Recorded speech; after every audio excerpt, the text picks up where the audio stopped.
Today we are going to be touching up a chip on our McLaren's caliper. So we bought a paint touch-up kit from Scratches Happen.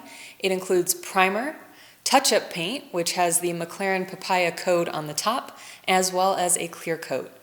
Now each of these boxes comes with some goodies inside it besides the paint. We've got a glove, we've got some instructions that also include a QR code for more detailed instructions, and a bunch of different sizes of applicators and brushes and Q-tips and that kind of thing. So from here we are going to get into prepping and painting our caliper. Alright, we've cleaned down our caliper with a damp towel, and now we're going to just go over the area we need to paint with a little bit of an alcohol wipe to make sure that it is truly ready to accept all this paint. Okay, so I gave this a good shaking and then let it sit for a little while. I have now selected this brush size because it looks like it'll work with the size of our chip. I'm just going to get a little bit of paint on here, kind of dab it off on the edge, and then gently come in here and add in a layer of primer.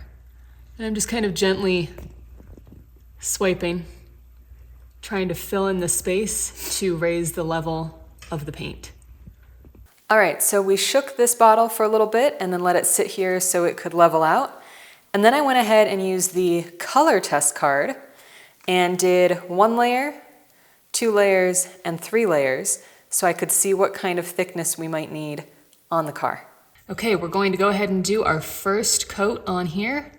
And I want to make sure I have enough that it won't be super streaky, but not too much.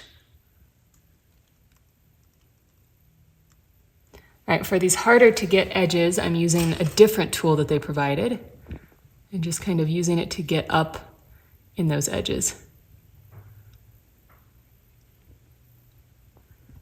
Okay, and now we're going to do our second coat of the orange papaya color and just applying a thin coat. All right, and using this other applicator to get into these tougher spots and make sure we coat everything.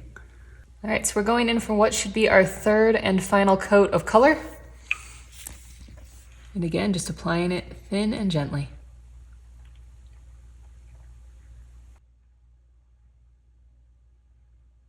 All right, we've got a little bit of clear coat on this brush, and we're just going to go in and again gently apply it and make sure we cover everything to the edges because we want that security of that clear coat.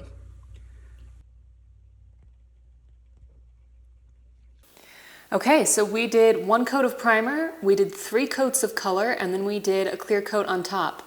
And it looks really good, guys. It's never ever perfect when you're doing a touch-up, but we are happy with how this has turned out. So according to the instructions, you want to let this fully cure before you do things like wash it. It says you need to give it at least 72 hours before hand washing, 30 days before machine washing, and also 60 days before adding ceramic or film wrap. Thank you for watching.